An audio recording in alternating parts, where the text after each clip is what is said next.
नमस्कार बच्चों, कैसे हैं। एक बार फिर से यूसीआई कराला लाइव यूट्यूब चैनल पर आप लोगों का स्वागत है।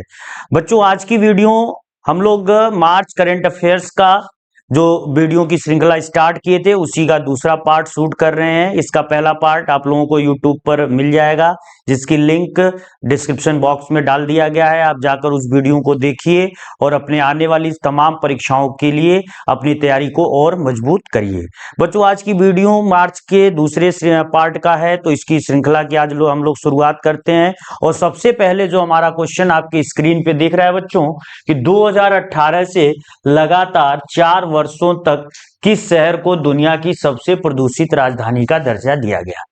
तो अभी रिसेंटली मार्च 2024 में एक सर्वेक्षण हुआ है बच्चों, सर्वे हुआ है, जिसमें दुनिया के तमाम प्रदूषित देशों, राजधानियों, शहरों की बात की गई है और उनमें से बहुत चौंकाने वाले रिपोर्ट आए हैं बच्चों। आप ये ध्यान देना कि यहाँ पर सबसे पहले जो क्वेश्चन आपके सामने दिखा है कि 2018 से लगातार पिछले 4 वर्षों में दुनिया की जो सबसे प्रदूषित राजधानी है। अगर इस क्वेश्चन का हम आंसर दें तो इसका जो आंसर है बच्चों वो है नई दिल्ली। तो हमारी नई दिल्ली यानी हमारे देश भारत की राजधानी नई दिल्ली पिछले 4 वर्षों में दुनिया की सबसे प्रदूषित राजधानी है। इसके साथ ही नई दिल्ली की जो हवा है, वायु, अगर हम वायु गुणवत्ता के आधार पर भी बात करें तो दुनिया की सबसे प्रदूषित हवा भी दिल्ली ही है। तो कहने का मतलब है कि दो टाइप के यहाँ पे क्वेश्चन बनेंगे। एक तो ये बनेगा कि दुनिया की सबसे प्रदूषित राजधानी का नाम बताइए, तो वो नई दिल्ली। और अगर ये पूछ दे कि दुनिया के किस शहर की वायु की गुणवत्ता सबसे ज्यादा गंदी है या सबसे ज्यादा खराब है, तो उसका नाम है नई दिल्ली।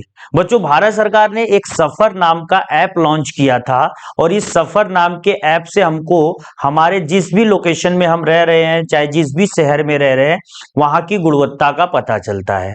तो सफर ऐप बहुत सारे लोगों ने अपनी मोबाइल कर रखा है, ताकि इससे क्या पता चले उनको कि उनके आसपास का जो वायुमंडल है या जो हवा है वो कितनी गंदी है। फिलहाल इस रिपोर्ट से रिलेटेड कुछ और चीजें मैं आपको बताना चाहता हूं। यहां पे जैसे कि एक क्वेश्चन आता है कि इस रिपोर्ट के अनुसार दुनिया के सर्वाधिक प्रदूषित देश, अगर क्वेश्चन यहाँ पे थोड़ा सा चेंज कर दे कि दुनिया के सर्वाधिक प्रदूषित देशों की आप सूची बनाइए, तो इन प्रदूषित देशों की लिस्ट में बच्चों नंबर 1 हमारा है बांग्लादेश। याद रखना, पूरी दुनिया में सबसे ज्यादा जो प्रदूषित देश है वो बांग्लादेश है। क्योंकि बांग्लादेश की आबादी उसके क्षेत्रफल के अनुसार बहुत ज्यादा है, तो बांग्लादेश में इतना ज्यादा जनसंख्या घनत्व है, इसलिए बांग्लादेश दुनिया का सर्वाधिक प्रदूषित देश इस रिपोर्ट के अनुसार माना गया है। इसके अलावा दूसरे नंबर पे जो देश आता है वो है पाकिस्तान। तो बच्चों याद रखना कि दुनिया का दूसरा सबसे प्रदूषित देश है पाकिस्तान, और हमारा देश यानी इंडिया। ये मोस्ट इंपॉर्टेंट क्वेश्चन यहाँ पे बनेगा कि भारत दुनिया का कौन सा सबसे प्रदूषित देश है बच्चों। तो याद रखिएगा, भारत यानी इंडिया जो है वो दुनिया का तीसरा सबसे प्रदूषित देश है। ये जो रिपोर्ट आई है उस रिपोर्ट के अनुसार। इस रिपोर्ट में एक बात और मेंशन की गई है, वो मेंशन की गई है कि अगर हम मिलियन प्लस या मिलियन प्लस की बजाय आप ज्यादा अच्छा वर्ड यूज करो, मेट्रोपॉलिटन सिटीज बच्चों। तो जो मेट्रोपॉलिटन सिटीज हैं, यानी जहां पे आबादी काफी ज्यादा होती है, लगा लो कि मिलियन प्लस ही होती है, 10 लाख के ऊपर, तो मेट्रोपॉलिटन सिटी में सर्वाधिक आबादी वाला जो शहर है, मेट्रोपॉलिटन सिटीज में इस पूरी दुनिया में जो सर्वाधिक प्रदूषित वाला जो शहर है, जिसकी जहां का वायु गुणवत्ता या फिर कह लो कि वायुमंडल इतना ज्यादा प्रदूषित हो चुका है, उस शहर का नाम है बच्चों बेगूसराय। तो इसका भी इस रिपोर्ट में मेंशन हुआ है। पूरी दुनिया के मेट्रोपॉलिटन सिटीज में सबसे ज्यादा प्रदूषित जो शहर है वो बेगूसराय है। इसके अलावा दुनिया के टॉप 10 दुनिया के टॉप 10 प्रदूषित शहरों में बच्चों याद रखिएगा 9 यानी 9 जो शहर हैं वो भारत से आते हैं। तो दुनिया के अगर 10 सबसे ज्यादा प्रदूषित शहरों की हम लिस्ट बनाएं तो उसमें हमारे देश के 9 शहर शामिल हैं। तो ये हमारे लिए बहुत ही चिंताजनक और दुर्भाग्यपूर्ण बात है कि हमारा देश इतना ज्यादा प्रदूषित हो चुका है। लेकिन भारत सरकार का जो पर्यावरण मंत्रालय है वह भी एक रिपोर्ट निकालता है और उस रिपोर्ट के अनुसार स्वच्छता सर्वेक्षण, बच्चों याद रखना, हमारे यहाँ भी हर समय लगातार स्वच्छता सर्वेक्षण होता है और इस स्वच्छता सर्वेक्षण में लगातार आठवीं बार लगातार पहला जो पोजीशन हासिल किया है, फर्स्ट पोजीशन, वो किस शहर ने हासिल किया है। तो तमाम बच्चे जो यूट्यूब पर ये वीडियो देख रहे हैं उनको आइडिया होगा कि भारत का सर्वाधिक स्वच्छ शहर कौन सा है। तो उसका नाम है बच्चों इंदौर। और इस इंदौर के साथ इस बार टाई अप हुआ है। पहले पोजीशन पे 2 शहर आए हैं, एक इंदौर और दूसरा बच्चों सूरत। तो जो सूरत है ये गुजरात का शहर है और इंदौर एमपी का शहर है। इस समय भारत के ये दोनों सबसे ज्यादा स्वच्छ शहरों की लिस्ट में आते हैं। अगर इस वाले रिपोर्ट के हिसाब से वो पूछें तो आपको बताना है कि बेगूसराय मेट्रोपॉलिटन में सबसे ज्यादा प्रदूषित है, राजधानियों की श्रेणी में सबसे ज्यादा प्रदूषित नई दिल्ली है और देशों की श्रेणी अगर हम बनाए तो वहां पे बांग्लादेश नंबर 1 पर है और हमारा भारत किस रैंक पर आता है बच्चों, तीसरे रैंक पे आता है। इसके बाद इस वीडियो को आगे बढ़ाते हैं बच्चों और आज का जो दूसरा क्वेश्चन है बहुत धमाकेदार क्वेश्चन है, इसको चेक करते हैं। देखिए जैसे यहाँ पे आपके सामने वो क्वेश्चन भी आया हुआ है, कौन सा भारतीय शहर दुनिया का सबसे प्रदूषित महानगरीय क्षेत्र बनकर उभरा है।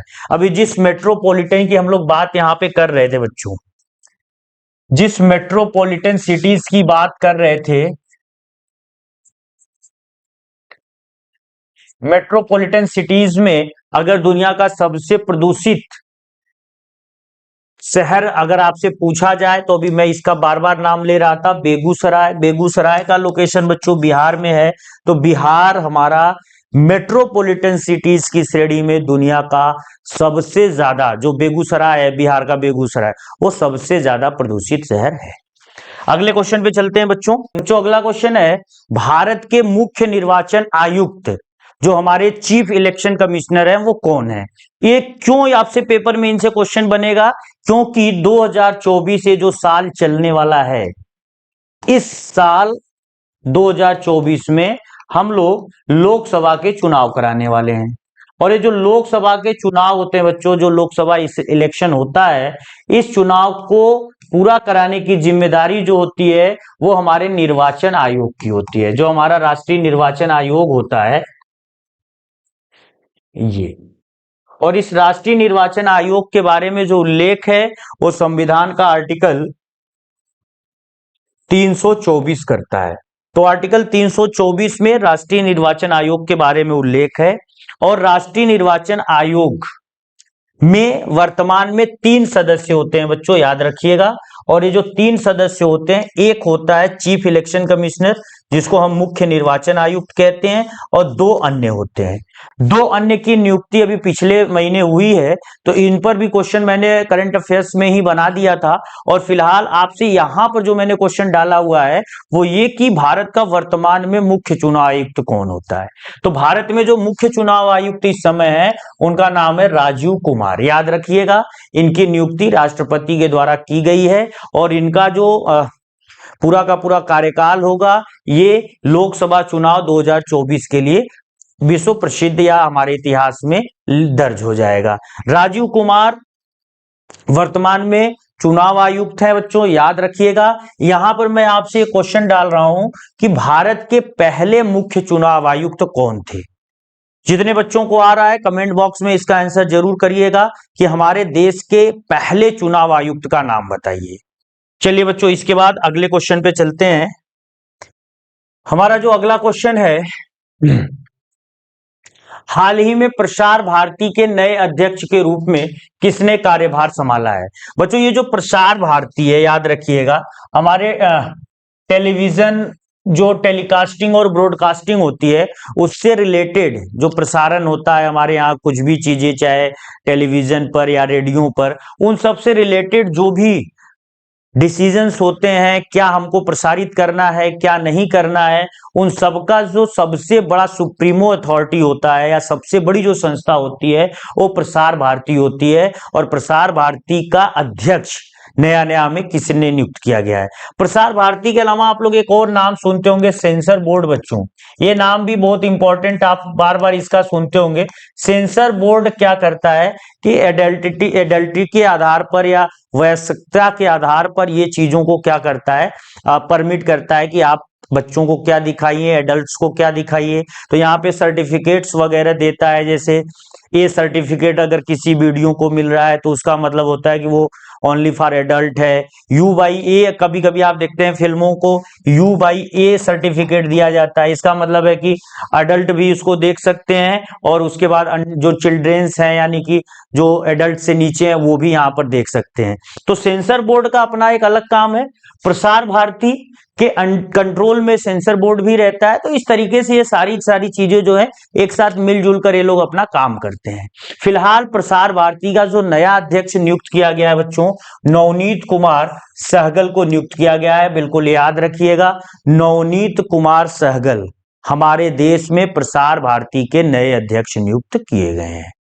इसके बाद बच्चों अगला क्वेश्चन,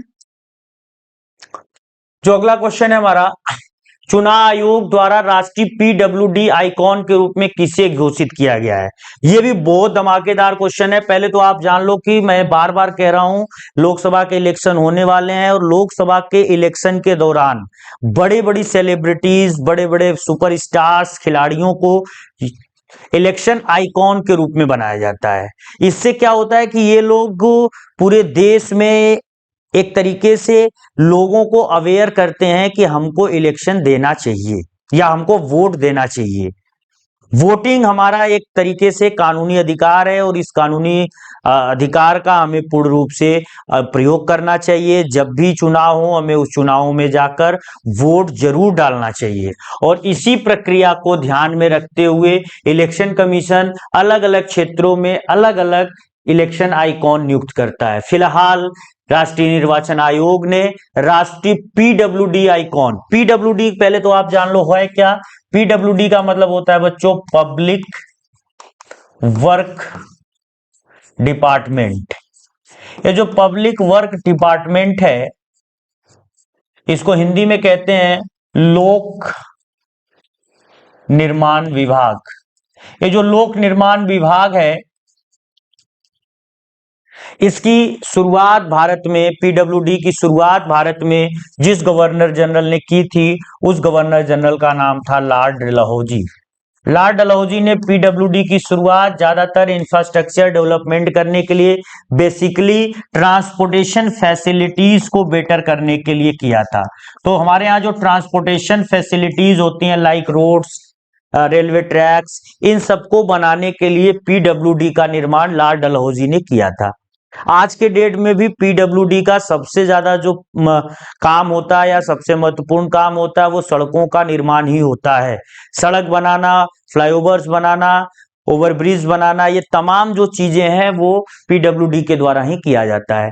तो पीडब्ल्यूडी ने फिलहाल अपना राष्ट्रीय ये जो चुनाव होने वाले हैं इन चुनावों के लिए राष्ट्रीय आइकॉन किसको घोषित किया है बच्चों, तो उनका नाम है शीतल देवी। याद रखिएगा, शीतल देवी। शीतल देवी है कौन, इन पर भी आप थोड़ा सा इनके बारे में जान लेना। ये जो शीतल देवी है बच्चों एक पैरा एथलीट हैं। पैरा एथलीट मतलब दिव्यांग एथलीट हैं जो अर्जुन पुरस्कार जीत चुकी हैं और इन्हीं को एक तरीके से तीरंदाज हैं बच्चों। याद रखिएगा, पैरा एथलीट में ये कौन सा खेल खेलती हैं, तो तीरंदाजी का खेल खेलती हैं। जो आर्चरी होता है आर्चरी इन खेलती हैं और उसी खेल की एक बहुत फेमस खिलाड़ी हैं। ये अर्जुन पुरस्कार विजेता हैं। तो इनको पीडब्ल्यूडी ने अपना राष्ट्रीय आइकॉन घोषित किया है। इसके बाद बच्चों अगर हम लोग अगले क्वेश्चन की तरफ चलें तो जो हमारा क्वेश्चन अगला है, चुनावी बॉन्ड क्या है। अभी फिलहाल सुप्रीम कोर्ट ने इलेक्टोरल बॉन्ड जो होता है बच्चों, इसकी चर्चा देश में बहुत तेजी से चल रही थी। इलेक्टोरल बॉन्ड, ये जो इलेक्टोरल बॉन्ड योजना थी एक तरीके से इसको हम योजना भी कह सकते हैं। इस योजना की शुरुआत प्रधानमंत्री नरेंद्र मोदी द्वारा 2019 में की गई थी। इलेक्टोरल बॉन्ड के एक ऐसी स्कीम थी जिसके द्वारा कोई भी व्यक्ति किसी भी राजनीतिक पार्टी के चुनावी बॉन्ड को खरीदकर या उनके जो भी पार्टी के बॉन्ड है उनको खरीदकर चुनावी चंदे उस पार्टी को दे सकते थे। फिलहाल जब ये नियम बनाया गया था तो उस नियम में ये लिखा गया था कि जो भी व्यक्ति बॉन्ड खरीदेगा, जिस भी पार्टी का खरीदेगा, उसके नाम, पता या जो भी चीजें उसके डिटेल्स गोपनीय रखे जाएंगे, किसी को बताया नहीं जाएगा। धड़ल्ले से लोगों ने चुनावी चंदे थे राजनीतिक पार्टियों को देना शुरू किया। बड़े बड़े बिजनेसमैन से लेकर छोटे तबके के लोगों ने भी अपनी हैसियत के हिसाब से सभी पार्टियों को, जिसको जो पार्टी पसंद थी, उसको चुनावी चंदा देना शुरू कर दिया। पिछले 4 सालों में बहुत तेजी से चुनावी चंदे इकट्ठे किए गए, लेकिन उसी 4 सालों में कई लोगों ने सुप्रीम कोर्ट में पीआईएल डाला। पीआईएल का मतलब होता है बच्चों पब्लिक इंटरेस्ट लिटिगेशन, जनहित याचिका। जनहित याचिका भारत में शुरू करने वाले जो जज थे, जिनके सुप्रीम कोर्ट के सीजेआई, जिनके समय पीएलआई काफी ज्यादा पॉपुलर हुआ था, भगवती नाम था उनका, सीजीआई भगवती। तो भगवती ने पीएलआई को काफी पॉपुलर किया था। पब्लिक इंटरेस्ट जो पीआईएल है, पब्लिक इंटरेस्ट लिटिगेशन, उसी के बिहाफ पर यहाँ पे जनहित याचिकाएं डाली गई। लोगों ने सुप्रीम कोर्ट में आपत्ति दर्ज की कि ये जो चुनावी चंदा पार्टियां ले रही हैं उसमें हमको जानना है कि कौन किस पार्टी को कितना चंदा दे रहा है। अगर ये जानकारी हमको नहीं मिलेगी तो हमारा जो मूल अधिकार है, राइट टू नो या राइट टू इंफॉर्मेशन, इसका वायलेशन हो रहा है। शुरू में तो राजनीतिक पार्टियां इसमें कोई भी मतलब इच्छा उनकी नहीं थी कि वो लोगों को तमाम सूचनाएं दें, लेकिन बाद में सुप्रीम कोर्ट ने इस इलेक्टोरल बॉन्ड स्कीम को पूरी तरीके से इलीगल कर दिया और इस योजना को बंद कर दिया, तथा एसबीआई जो बैंक राजनीतिक पार्टियों के बॉन्ड जारी करने के लिए चिन्हित की गई थी, उस बैंक को अपने पास बुलाया और बोला कि आप जो है पूरा डिटेल 4 सालों का हमें दीजिए कि पिछले 4 सालों में किस पार्टी को किस व्यक्ति ने कितना चंदा दिया है।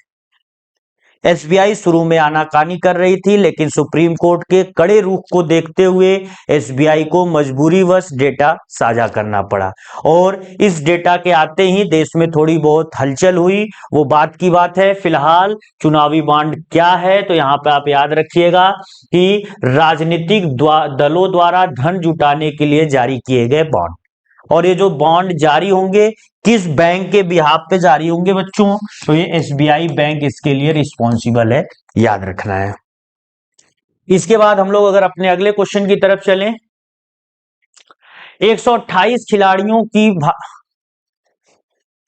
बच्चों यहां पर अगला क्वेश्चन है, 128 खिलाड़ियों की भागीदारी के साथ कबड्डी में गिनीज वर्ल्ड रिकॉर्ड का आयोजन कहां हुआ है। तो फिर से आप समझिएगा कि 128 खिलाड़ियों की जो भागीदारी के साथ कबड्डी में गिनीज वर्ल्ड रिकॉर्ड का आयोजन हुआ, वो हमारा कहां पर किया गया है, तो वो पंचकुला हरियाणा में। पंचकुला हरियाणा में विश्व कबड्डी दिवस के अवसर पे बच्चों याद रखिएगा, विश्व कबड्डी दिवस के अवसर पर रिकॉर्ड 128 खिलाड़ियों ने एक साथ जो है कि टूर्नामेंट में भाग लिया था। तो यहाँ पे जो हमारा आंसर है बच्चों, यहाँ पे जो हमारा आंसर है वो है पंचकुला हरियाणा। तो पंचकुला हरियाणा में 128 खिलाड़ियों की भागीदारी कबड्डी में एक साथ हुई है। और यहाँ पर थोड़ा सा और हम लोग अगर डिटेल इसके बारे में देखें, तो जैसे यहाँ पे लिखा भी है कि 24 मार्च 2024 को, तो हर साल पहले तो आप याद रखिएगा, ये डेट याद रखना है 24 मार्च, क्योंकि 24 मार्च को हम मनाते हैं विश्व कबड्डी दिवस। और इस विश्व कबड्डी दिवस के अवसर पर हम लोगों ने एक साथ 128 खिलाड़ियों को कबड्डी के टूर्नामेंट में हिस्सा लिलवाया, जो कि गिनीज वर्ल्ड रिकॉर्ड हासिल करने में, आज तक इतना बड़ा कबड्डी का टूर्नामेंट नहीं हुआ था जिसमें एक साथ 128 खिलाड़ी भाग लिए थे। तो ये काफी इंपॉर्टेंट क्वेश्चन है बच्चों, इसको याद रखिएगा। इसके बाद हमारा जो अगला क्वेश्चन है, संयुक्त राष्ट्र सुरक्षा परिषद ने 25 मार्च 2024 को गाजा में तत्काल युद्ध विराम के लिए प्रस्ताव पारित किया है। संघर्ष में कौन कौन से देश शामिल हैं, तो पहले तो आप ये जान लो कि पूरी दुनिया में युद्ध हो, युद्ध विराम हो, सब कुछ जो रिस्पॉन्सिबिलिटी होती है यूएन सिक्योरिटी काउंसिल की होती है बच्चों। यूएन सिक्योरिटी काउंसिल ने फिलहाल किन दो देशों के बीच के संघर्ष को अभी विराम लगाने की बात की है, तो वो दो देश हैं इजराइल और फिलिस्तीन। बच्चों याद रखिएगा, इजराइल और फिलिस्तीन ये वो दो देश हैं जिनके बीच युद्ध विराम की घोषणा की गई है। तो पहले जान लो कि इजराइल और फिलिस्तीन का मसला था क्या, क्यों इन दोनों के बीच लड़ाई चल रहा है, और क्या ये लड़ाई एक बार हुई या अनेकों बार हुई। तो इजराइल और फिलिस्तीन के बीच जो लड़ाई हुई है वो कई बार हो चुकी है। पहले दुनिया के नक्शे में एक देश हुआ करता था जिस देश का नाम था फिलिस्तीन, और इसी फिलिस्तीन में एक छोटा सा शहर होता था जिसका नाम था इजराइल। और बच्चों जो ये इजराइल था ये यहूदी, ईसाई और इस्लाम तीनों धर्मों के लिए पवित्र स्थान माना जाता था। यहूदी धर्म के लोगों का कोई भी देश नहीं था। यहूदी लोग यहाँ वहां रिफ्यूजी वाला जीवन जीते थे। जब भी किसी की इच्छा होती थी इनको मार पीट कर वहां से भगा देते थे। हिटलर अपने जो हिटलर ने एक साथ लाखों यहूदियों को मारा था, जिसके लिए वो काफी विश्व प्रसिद्ध भी हुआ था अपने अत्याचारों के लिए। तो यहूदियों का जो नरसंहार किया गया इस धरती पे एक बार नहीं वो कई बार किया गया, और यहूदी लोग बहुत ज्यादा प्रताड़ित हुए थे। तो जब सेकेंड वर्ल्ड वार चल रहा था तो यहूदी लोगों को अमेरिका ने वादा किया था कि यदि तुम लोग हमारे साथ सेकेंड वर्ल्ड वार में भाग लेते हो या हमारा साथ देते हो तो द्वितीय विश्व युद्ध अगर हम जीतते हैं तो उसके बाद हम तुम्हारे लिए एक नया देश बना कर देंगे। यहूदी अमेरिका की बातों पे भरोसा करते हैं, और सेकेंड वर्ल्ड वार जो 1945 में खत्म होता है तब तक ये अमेरिका के साथ में रहते हैं। 1945 के बाद जब ये युद्ध खत्म होता है तो क्या किया जाता है कि अमेरिका ने इस फिलिस्तीन से थोड़ा सा जमीन लेकर, इजराइल के आसपास का ये जमीन लेकर एक देश बना देता है, जिस देश का नाम ये रखते हैं इजराइल। तो अमेरिका यहां पर एक देश बनाता है इजराइल नाम से 1948 में। चूंकि वो फिलिस्तीन के अंदर बना हुआ देश है तो फिलिस्तीनी लोग काफी नाराज होते हैं, और जो फिलिस्तीनी लोग थे ये जनरली इस्लाम थे, तो इस्लाम लोगों को ये बात कबूल नहीं होती है कि उनके देश का भाग लेकर अमेरिका यहूदियों को एक देश बनाकर दे देता है। इसी को लेकर ये जो इस्लामी फिलिस्तीनी लोग थे और जो इजराइल के यहूदी थे बार बार टकराते हैं, और हर बार ये जो टकराहट होती है उसमें इजराइल भारी पड़ता है, और हर बार इजराइल क्या करता है कि अपने ये जो एरियाज हैं यानी कि जो ये उसके क्षेत्र हैं उन क्षेत्रों को बढ़ाता जाता है। हर बार फिलिस्तीन युद्ध हारता है या मुस्लिम देश युद्ध हारते हैं, और हर बार इजराइल जो है कि थोड़ा थोड़ा एरिया अक्वायर करता जाता है और दुनिया के नक्शे में एक बड़े देश के रूप में उभरना शुरू करता है। वहीं इजराइल धीरे धीरे वहीं फिलिस्तीन धीरे धीरे छोटा होता जाता है, और फिलिस्तीन के जो इस्लामी लोग थे ये काफी ज्यादा जो है कि निराश होते हैं, और इनका एक ही मोटो होता है इजराइल से बदला लेना। और इसी बीच कुछ फिलिस्तीनी मुस्लिम अपना संगठन भी आतंकवादी बनाना शुरू करते हैं, जिसमें हमास एक बहुत बड़ा संगठन था बच्चों। और इसी हमास ने क्या किया, रिसेंटली इजराइल पर अटैक कर दिया। तो इसी हमास को लेकर इजराइल और फिलिस्तीन फिर आमने सामने हो गए। वर्तमान में जो ये फिलिस्तीन है दुनिया के नक्शे पे सिर्फ दो क्षेत्रों के लिए जाना जाता है।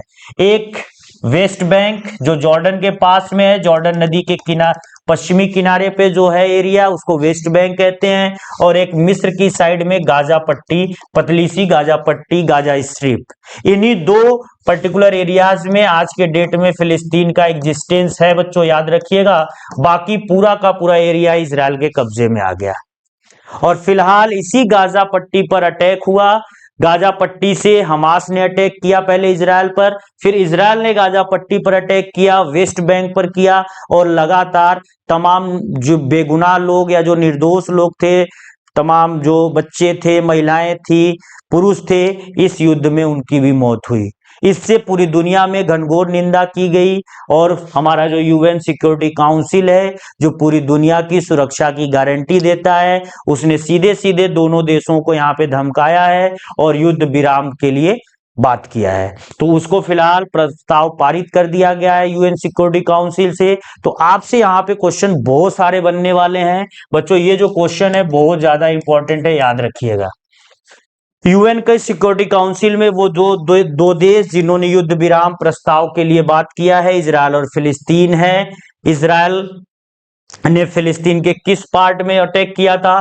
गाजा पट्टी पे अटैक किया था। हमास कहाँ का एक टेररिस्ट ऑर्गेनाइजेशन है? तो हमास जो है कि फिलिस्तीनियों का एक टेररिस्ट ऑर्गेनाइजेशन है बच्चों, याद रखिएगा। इसके अलावा थोड़ी सी बात मैं यहाँ पे यूएन सिक्योरिटी काउंसिल की भी कर देता हूं। ये जो यूएन सिक्योरिटी काउंसिल है बच्चों, इस यूएन सिक्योरिटी काउंसिल की स्थापना 1945 में की गई थी और इसका जो हेडक्वार्टर बनाया गया था न्यूयॉर्क में बनाया गया था बच्चों। तो न्यूयॉर्क में इसका हेडक्वार्टर बनाया गया था। इस यूएन सिक्योरिटी काउंसिल में दो टाइप्स के मेंबर होते हैं। एक परमानेंट मेंबर्स होते हैं जिसको हम स्थायी सदस्य बोलते हैं, और एक अस्थायी सदस्य जिसको टेम्परेरी मेंबर्स बोलते हैं। इन अस्थायी सदस्यों की संख्या बच्चों वर्तमान में 10 होती है और ये हर 2 साल पे चेंज होते हैं। जैसे मान लो ब्राजील अगर सदस्य बन गया तो 2 साल बाद हट जाएगा, इंडिया बन गया तो 2 साल बाद हट जाएगा। तो हर 2 सालों पर ये जो चेंज सदस्य होते हैं, मेंबर्स होते हैं, ये चेंज होते रहते हैं। लेकिन जो स्थायी मेंबर्स हैं ये एक बार सदस्य बन गए हैं, ये कभी नहीं हटेंगे और वर्तमान में इनकी संख्या 5 है। और जो 5 ये सदस्य हैं यहाँ पर, उन 5 सदस्यों का नाम जरूर याद रखिएगा। अमेरिका, रसिया, फ्रांस, ब्रिटेन, उसके अलावा चाइना। तो बच्चों ये 5 देश जो है कि इसमें हमारे यूएन सिक्योरिटी काउंसिल के परमानेंट मेंबर हैं और इन 5 मेंबर्स को एक स्पेशल पावर दिया गया है जिसको हम वीटो पावर कहते हैं। जैसे यहाँ पे यूएन सिक्योरिटी काउंसिल ने जो प्रस्ताव दिया, अब ये प्रस्ताव यहाँ पे देखो बच्चों पारित हो गया। अगर आप सपोज करो कि इसमें से कोई भी मना कर देता तो ये प्रस्ताव वहीं पे खत्म हो जाता। तो यूएन सिक्योरिटी काउंसिल में इन 5 को एक पावर है वीटो। वीटो का मतलब है कि ये इसमें से 4 अगर हाँ भी कह रहे हैं और अगर एक ना भी कर देगा तो वो प्रस्ताव वहीं पर क्या हो जाएगा, वहीं पे रद्द हो जाएगा बच्चों। इसके बाद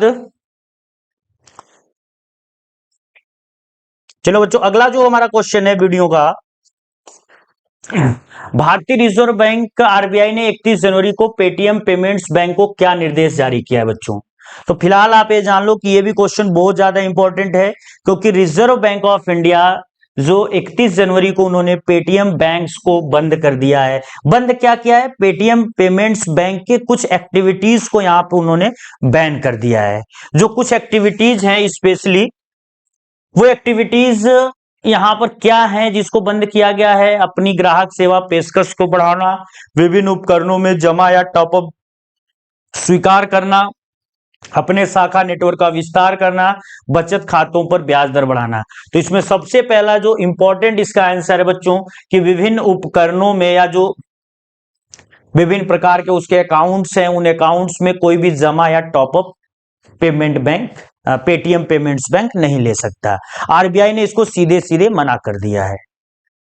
97 वन कम्युनिकेशन कंपनी के द्वारा ये पेटीएम पेमेंट्स बैंक ऑपरेट होता है। पहले तो ये भी याद रखिएगा कि इस पेटीएम पेमेंट्स बैंक की जो पेरेंट कंपनी है 97 वन कम्युनिकेशन कंपनी, इसके द्वारा ये ऑपरेट होती है। साथ में यहां पर ये जो पेटीएम पेमेंट्स बैंक है या पेटीएम के अलावा यहाँ पे जो ये शब्द जुड़ा हुआ है पेमेंट्स बैंक, ये पेमेंट्स बैंक होते क्या है उसको थोड़ा सा समझिएगा। पेमेंट्स बैंकों को भुगतान बैंक कहते हैं बच्चों। तो सबसे पहली चीज तो ये जान लो कि आज के डेट में सबसे बड़ी जो समस्या है हमारे यहाँ वो बैंकिंग सेक्टर की है। बैंक चाहे वो सरकारी बैंक हो या प्राइवेट बैंक हो, वो एक समस्या से जूझते हैं और वो समस्या बच्चों होती है एनपीए की। एनपीए का मतलब होता है नॉन परफॉर्मिंग एसेट्स। इसको आप फिर से समझिएगा, नॉन परफॉर्मिंग एसेट्स। ये सभी बैंकों की आज के डेट में समस्या है। नॉन परफॉर्मिंग एसेट्स का मतलब होता है गैर संपादित परिसंपत्ति।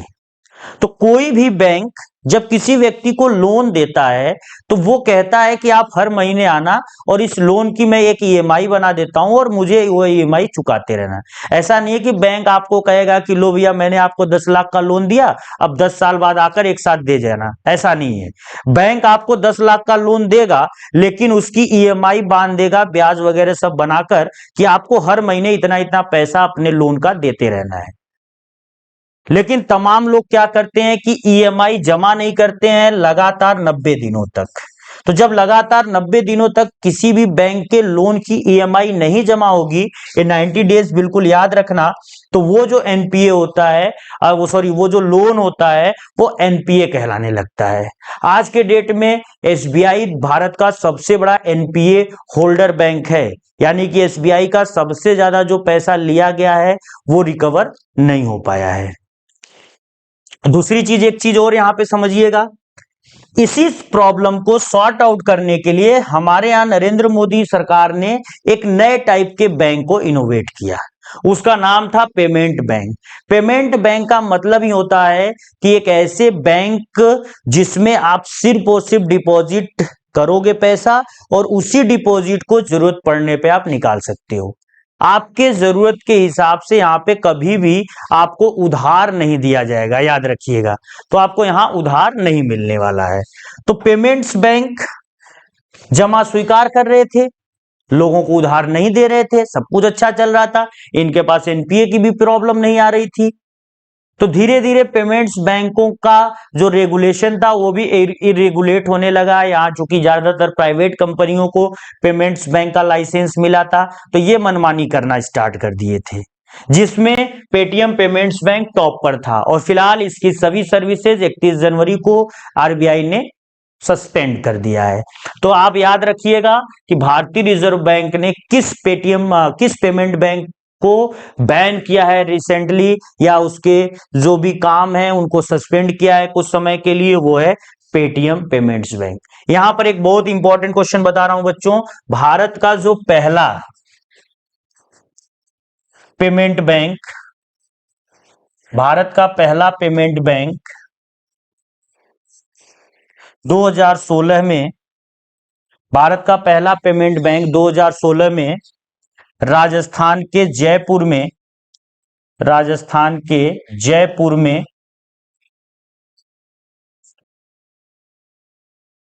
एयरटेल पेमेंट्स के नाम से, एयरटेल पेमेंट्स बैंक के नाम से खोला गया था। तो ये क्वेश्चन बहुत अच्छा है, इंपॉर्टेंट है एसएससी वगैरह के लिए। एक क्वेश्चन यहीं पे और बता रहा हूं, हमारे जितने पोस्ट ऑफिस थे बच्चों, ये सारे के सारे पोस्ट ऑफिस आज के डेट में बिना काम के हैं, क्योंकि अब न किसी को लेटर भेजना होता है न लेटर आना होता है, क्योंकि हमारे आज की जो ये इंफॉर्मेशन टेक्नोलॉजी की दुनिया है, इसमें हम लोगों ने ईमेल और जीमेल का आविष्कार कर लिया है। किसी को लेटर भेजना है, कुछ भेजना है, उसको ईमेल भेज दो। ईमेल पे सारे के सारे चीजें जो हम पहले लेटर के थ्रू करते थे, वो सारी चीजें लिख कर आप ईमेल कर देते हैं। तो पोस्ट ऑफिसों का जो काम थे वो लगभग धीरे धीरे कम हो चुके हैं, ना के बराबर उसमें काम रह गए हैं। तो क्या इन पोस्ट ऑफिस को बंद कर दिया जाए या इनके एम्प्लॉइज से काम लेकर इनको घर पे बैठा दिया जाए? ऐसा हम नहीं कर सकते। तो करेंटली जितने पोस्ट ऑफिस चल रहे थे उन सभी पोस्ट ऑफिस को नरेंद्र मोदी सरकार ने पोस्ट पेमेंट बैंक के रूप में घोषित कर दिया। तो इंडियन पोस्ट पेमेंट बैंक एक प्रकार का और पेमेंट बैंक है जो ऐसे ही काम करता है। आप तमाम किसी भी पोस्ट ऑफिस में आप जाओगे, आपको वहां पे बैंक की फैसिलिटीज मिलेंगी। लेकिन याद रखना, इंडियन पोस्ट पेमेंट बैंक आपको पैसा उधार नहीं देगा, क्योंकि ये किस काइंड का बैंक है? ये पेमेंट बैंक है। पेमेंट बैंक में आप उतना ही पैसा ले सकते हो जितना आपने जमा किया है। तो इंडियन पोस्ट पेमेंट में आप पैसा जमा करो, उस पर अच्छा खासा आपको यहाँ पर ब्याज दर मिलेगा, और उस ब्याज दर के साथ अपने पैसे को आप क्या करो, वापस ले लो। लेकिन जरूरत पड़ने पर कहो कि हमको उधार दे बैंक, तो ये पेमेंट्स बैंक नहीं करेंगे। क्यों नहीं करेंगे? ऑलरेडी हमने इसको डिस्क्राइब कर दिया है। इसके बाद बच्चों हमारा जो अगला क्वेश्चन है, 2023-24 सीजन की रणजी ट्रॉफी किस टीम ने जीती है? तो बच्चों 2023-24 की जो सीजन है वो रणजी ट्रॉफी, रणजी ट्रॉफी पहले तो ये जान लो कि किससे संबंधित है। तो यहां पे आप याद रखिएगा कि ये जो रणजी ट्रॉफी है बच्चों, ये क्रिकेट का बहुत ही फेमस एक टूर्नामेंट है और हर साल इंडिया में रणजी ट्रॉफी होती है। और इस रणजी ट्रॉफी से ही जो खिलाड़ी अच्छा परफॉर्म करते हैं उनको नेशनल टीम में आने का मौका मिलता है, उनको आईपीएल में मौका मिलता है, हर जगह। तो रणजी ट्रॉफी एक तरीके से एक मंच है जिस पर आप अपनी कला को या अपने जो स्किल है, आपका जो कौशल है, आप उसको दिखाइए और आप बड़े मंच पर आ सकते हैं। तो रणजी ट्रॉफी इस साल जो 2023-24 में हुई है, इसकी विजेता टीम नो डाउट काफी पॉपुलर टीम है। इसमें से अगर आप देखो तो ये मुंबई रणजी जो ट्रॉफी क्रिकेट टीम है, वो काफी बार इसने रणजी ट्रॉफी जीता हुआ है। अगर हम इसको यहाँ पर देखें कि इस टूर्नामेंट को मुंबई ने कितनी बार जीता है, तो आप यहां देख लो, मुंबई ने 14 मार्च 2024 को 2023-24 सीजन का जो फाइनल मैच था उसमें विदर्भ को हराया है। तो पहले तो ये जान लो कि जो विदर्भ की क्रिकेट टीम है ये कहां की आती है। तो महाराष्ट्र जो स्टेट है, महाराष्ट्र स्टेट में ही 3 क्रिकेट टीम रणजी में आ जाती हैं। एक मुंबई की क्रिकेट टीम जाती है, एक महाराष्ट्र के नाम से टीम जाती है और एक विदर्भ के नाम से जाती है। ये तीनों टीम जो बनती है वो मुंबई से ही बनती है, सॉरी महाराष्ट्र स्टेट से ही बनती है। और उसमें मुंबई की टीम सबसे ताकतवर होती है, या एक तरीके से कह लो सबसे बेहतरीन होती है। तो मुंबई ने विदर्भ को हराया और 42वां बार, याद रखना, मुंबई अब तक 42 टाइम्स जो है कि इस रणजी को जीत चुकी है। तो काफी इंपॉर्टेंट क्वेश्चन है बच्चों, ये अब बार बार क्वेश्चन आपसे रिपीट होगा एग्जाम्स में कि इस साल का रणजी किसने जीता है और रणजी ट्रॉफी का संबंध किस खेल से है। तो क्रिकेट, और जीतने वाली टीम का नाम है बच्चों मुंबई, और किसको हराया उसने, विदर्भ। विदर्भ महाराष्ट्र का वो एरिया है जहां पे बारिश कम होती है, जहां के किसान भारत में सबसे ज्यादा आत्महत्या करते हैं। आपको पता है कि भारत में आत्महत्या किसान बहुत ज्यादा करते हैं और उन किसानों में जो किसान आत्महत्या करते हैं वो वाला जो क्षेत्र सबसे ज्यादा फेमस है वो विदर्भ का ही है। तो महाराष्ट्र का तेलंगाना से सटा हुआ जो पठारी क्षेत्र है उसी को हम विदर्भ कहते हैं बच्चों, याद रखिएगा। और काफी सालों से मांग भी हो रही है कि विदर्भ को एक नया राज्य बना दिया जाए, इसको महाराष्ट्र से अलग कर दिया जाए। अब ये देखते हैं कि आने वाले भविष्य में कब होता है। जैसे एक समय था जब आंध्र प्रदेश काफी विकसित हुआ करता था, लेकिन आंध्र प्रदेश का एक छोटा सा एरिया तेलंगाना के नाम से पठारी क्षेत्र था और तेलंगाना का उतना विकास नहीं था। तेलंगाना वाले लगातार जिद कर रहे थे कि हमको एक नया स्टेट बनाकर दो, और फिलहाल 2 जून 2014 को कांग्रेस सरकार ने उनको बनाकर दे दिया। ऐसे विदर्भ में भी जिद हो रही है कि हमको एक नया राज्य बनाकर दो। अब देखते हैं भविष्य में ये कब होता है। इसके बाद बच्चों हमारा जो अगला क्वेश्चन है, आपराधिक मामला प्रबंधन,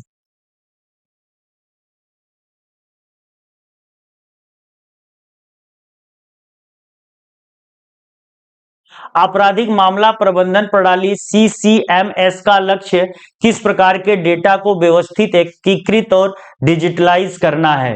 तो आपराधिक मामला प्रबंधन प्रणाली आजकल ये न्यूज में है क्योंकि लगातार देख ही रहे हैं आप लोग, देश में क्राइम बहुत तेजी से बढ़ रहे हैं और इन क्राइम्स को लेकर देश में जेल भी खूब ज्यादा भरे जा रहे हैं, चाहे वो भ्रष्टाचार हो, हत्या हो, कोई भी तमाम प्रकार के जो अपराध हैं, इन सभी में किस प्रकार के डेटा को व्यवस्थित, एकीकृत और डिजिटलाइज करना है। तो जांच के दौरान जो भी डेटा आपको मिलेगा, जो भी दस्तावेज या सबूत मिलेंगे, उसको आप सीसीएमएस पर, जो सीसीएमएस है इस पर आप वहां पे जो है कि डाउनलोड कर सकते या फिर अपलोड कर सकते हैं। तो ये एक प्रकार का डिजिटलाइजेशन है हमारे यहाँ की किस व्यक्ति ने कितने क्राइम किए, किस व्यक्ति ने क्या किया, उसको अब उसका अब डिजिटलाइजेशन हो जा रहा है। हर किसी का डेटा उस नेटवर्क पे डाल दिया जाएगा। कोई भी व्यक्ति जो अपराध करता है उसके अपराध के बारे में आम जनता को भी इस सिस्टम से जो है कि पता चल जाएगा। इसके बारे में थोड़ा और देखिए कि जांच के दौरान उत्पन्न डेटा जैसे मामले के दस्तावेज और सबूत केंद्रीय गृह मंत्री अमित शाह ने 14 मार्च 2024 को नई दिल्ली में राष्ट्रीय जांच एजेंसी द्वारा, जो हमारा एनआईए है, नेशनल इन्वेस्टिगेशन एजेंसी के द्वारा डिजाइन किए गए डिजिटल आपराधिक मामला प्रबंधन प्रणाली, ये एक नया सिस्टम भारत में उद्घाटित किया गया है और इसी पे उसको आप अपलोड करेंगे। सीसीएमएस जांच के दौरान उत्पन्न डेटा को व्यवस्थित करने, एकीकृत करने और डिजिटलीकरण करने में सहायता करेगा। तो मैं बार बार यही कह रहा हूं कि अब अगर किसी भी क्राइम का, किसी भी अपराध का जांच होगा और उस जांच के दौरान जो भी सबूत, दस्तावेज जो भी मिलेंगे उसको हम इस नेटवर्क पे क्या करेंगे, डाल देंगे, जिससे ये पूरी दुनिया के सामने दिख जाएगा कि फला आदमी ने क्या अपराध किया था और उसके संबंधित क्या सबूत या क्या है। इसके बाद बच्चों हम लोग अगले क्वेश्चन पे चलते हैं। हमारा जो अगला क्वेश्चन है, हर साल विश्व का किडनी दिवस कब मनाया जाता है? बच्चों अगला क्वेश्चन है, हर साल विश्व किडनी दिवस कब मनाया जाता है? तो किडनी क्या होता है कि हमारे बॉडी का एक फिल्टर होता है, जो भी अशुद्धियां होती हैं उसको फिल्टराइज करता है और हमारी बॉडी के ब्लड को बिल्कुल क्लीन करता है। तो विश्व किडनी दिवस भारत में हर साल मनाया जाता है, जो मार्च का यहाँ पे मार्च महीने का जो दूसरा गुरुवार होता है। तो यहाँ पर मार्च का दूसरा गुरुवार बच्चों याद रखिएगा, हर साल मार्च का दूसरा गुरुवार, चाहे जिस डेट को पड़े, वही हमारा विश्व किडनी दिवस होता है। यहीं पर एक क्वेश्चन और बता दे रहा हूं कि पृथ्वी की किडनी किसे कहते हैं बच्चों। ये भी क्वेश्चन कई बार एसएससी ने पूछा हुआ है। हमारे शरीर में तो किडनी है, ऐसे ही पृथ्वी की किडनी किसे कहते हैं? तो पृथ्वी की जो किडनी होती है ये हमारे वेटलैंड्स होते हैं।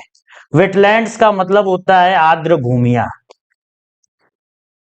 आर्द्र भूमि वे क्षेत्र होते हैं जहां पर पानी का जो जमाव होता है वर्ष भर या वर्ष के कुछ महीनों होता है। तो याद रखना, वेटलैंड्स में पानी जमा रहेगा, ये साल भर भी जमा हो सकता है, साल के कुछ महीने भी जमा हो सकता है।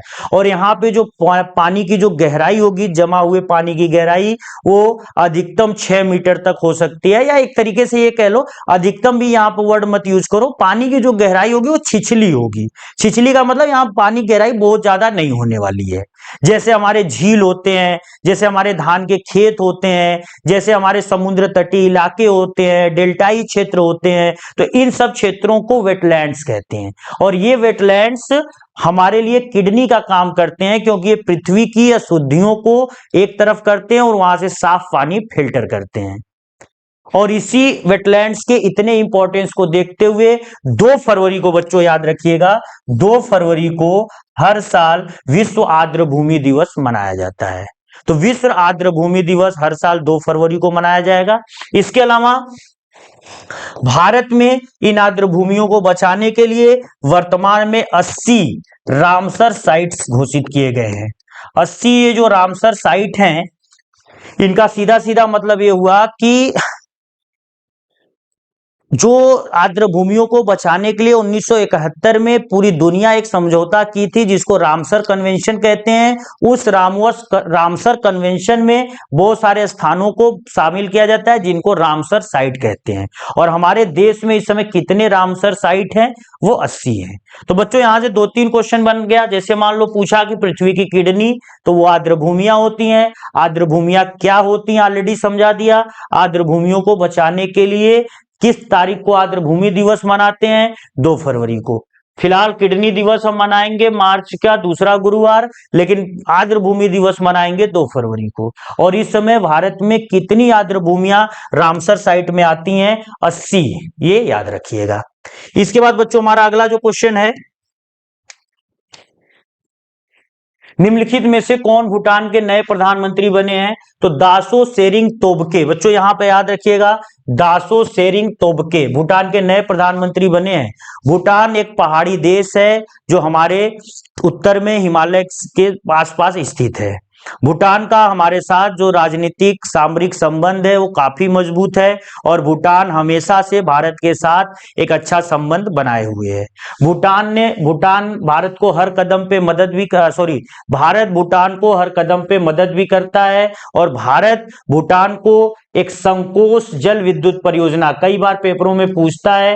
ये जो संकोच हाइड्रो पावर प्रोजेक्ट है, भारत किस देश के साथ मिलकर इसको डेवलप कर रहा है? तो ये भूटान के साथ। संकोच नाम याद रखिएगा। ये संकोच हाइड्रो पावर प्रोजेक्ट भूटान में बन रहा है, संकोच नदी पर बन रहा है। इंडिया पूरी तरीके से हेल्प कर रहा है और ये हाइड्रो प्रोजेक्ट अगर पूरा हो गया तो पूरे भूटान में कभी भी बिजली की कमी नहीं होगी। तो यहां पर ये काफी इंपॉर्टेंट क्वेश्चन बन जाता है बच्चों। इसके बाद एक और क्वेश्चन देखते हैं। हमारा जो अगला क्वेश्चन है, भारतीय सेना के लिए खरीदे गए 25 उन्नत हल्के हेलीकॉप्टर ALH का उद्देश्य क्या है?